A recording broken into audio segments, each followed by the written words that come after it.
আজকের ভিডিওটা কিন্তু আমি একদম ভোর ৪টা থেকে স্টার্ট করতেছি। কারণ আজকে হচ্ছে তাওহিদ পিকনিকে যাবে। পিকনিকে যাওয়ার জন্য সবকিছু হচ্ছে গুছিয়ে নিতেছিলাম আমি আর তাওহিদ মিলে। খুব এক্সাইটেড ছিল। এজন্য আমাদের কিন্তু বাস ছাড়বে হচ্ছে সকাল ৭টায়। ও কিন্তু একদম ভোর ৪টা বাজে উঠে বসেছিল। কারণ যদি বাস ছেড়ে দেয় ও তো যেতে পারবে না। এটা ভেবে ও হচ্ছে সারা রাত ঘুমাতেই পারেনি। এই প্রথমবার হচ্ছে তাওহিদ হচ্ছে পিকনিকে যাবে। এজন্য এক্সাইটমেন্টটা একটু বেশি ছিল ওর মধ্যে। এটাতে দেখো একদমই কিন্তু আলোর কোনোই দেখা নেই। কারণ যেহেতু অনেক সকাল এখন, কাল আর কি বলবো, রাত বললেই চলে। ও হচ্ছে একটু পর পরে বারান্দায় যাইতেছিল আর একটু পর পর ঘরে আসতেছিল আর আমাকে হচ্ছে বারবার প্রশ্ন করতেছিল সকাল হয় না কেন, এখনো কেন সূর্য উঠেনি। তো ওকে হচ্ছে একদম রেডি করে দিতেছিলাম কারণ ওর হচ্ছে এত খুশি ছিল যে ও হচ্ছে সবার সাথে মিলে একসাথে যাবে। হচ্ছে একটু হালকা পাতলা নাস্তা খাওয়াই দিতেছিলাম কারণ ও তো হচ্ছে বাসের মধ্যে নাস্তা করে নিবে। আমি হচ্ছে তারপর ওকে হচ্ছে হালকা খাবার দিতেছিলাম একটু। এটা ও হচ্ছে কিনেছিল কারণ শিক্ষা সফরে হচ্ছে ওকে হচ্ছে টিকিট দিয়েছিল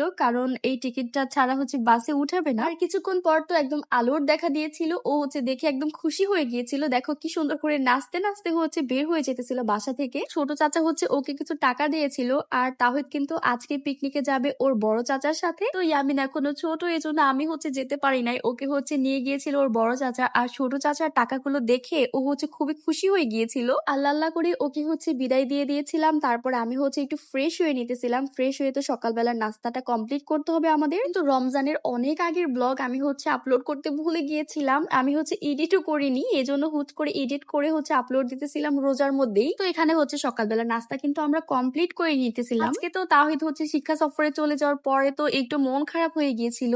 এজন্য হচ্ছে ঠিকঠাক মতো কোনো কিছুই হচ্ছে করতে পারতেছিলাম না। তো আমার লাইফে কখনো এভাবে শিক্ষা সফরে যাইনি। তোমরা হচ্ছে কারা কারা গিয়েছো অবশ্যই কিন্তু আমার কমেন্ট বক্সে জানিয়ে যাবে। আর আমার মতো কারা আছো যে কখনোই যাওনি তারাও কিন্তু অবশ্যই জানিয়ে যাবে। আমার বাবা তো কোনো দিনই হচ্ছে যেতে দেয়নি, কিন্তু বিয়ের পর তোমাদের ভাইয়ের সাথে আমি অনেক জায়গায় ঘুরেছি। তো আমাকে অনেক জায়গায় হচ্ছে ঘুরিয়েছে কারণ সে খুব ভালো করে জানে যে বিয়ের আগে আমার বাবা আমাকে কোথাও হচ্ছে বের হতে দেয়নি। তো এখানে হচ্ছে কথা বলতে বলতে আমি কিন্তু সম্পূর্ণ নাস্তাটা কিন্তু রেডি করে ফেলতেছিলাম। এখানে হচ্ছে আলু আর পেঁপে ভাজি করতেছিলাম বাচ্চাদের জন্য। বাচ্চাদের জন্য আজকে কিন্তু 3 কোনা পরোটা বানাইতেছিলাম। এই পরোটা নাকি খুবই ভাইরাল একটা পরোটা। যাই হোক না কেন আমার 3 কোনা পরোটা দেখে তো খুবই হাসি পাইতেছিল। আমার বড় যা হচ্ছে বানাইতেছিল আর বলতেছিল এটা হচ্ছে বানিয়েছি ভাইরাল পরোটা। যদি এই ভাইরাল পরোটার জন্য আমার ভিডিওটা ভাইরাল হয়ে যায় তাহলে তো কোনো কথাই নেই, কি বলো তোমরা? এই নাস্তাটা কিন্তু খুবই হচ্ছে মজা করে বানানো হয়েছিল। আমি আর আমার বড় যা মিলে কিন্তু আজকে নাস্তাটা হচ্ছে বানিয়েছিলাম বাচ্চাদের জন্য। কিন্তু এখানে ডিম পোস্ট করে নিতেছিলাম কারণ ওদের তো ডিম ছাড়া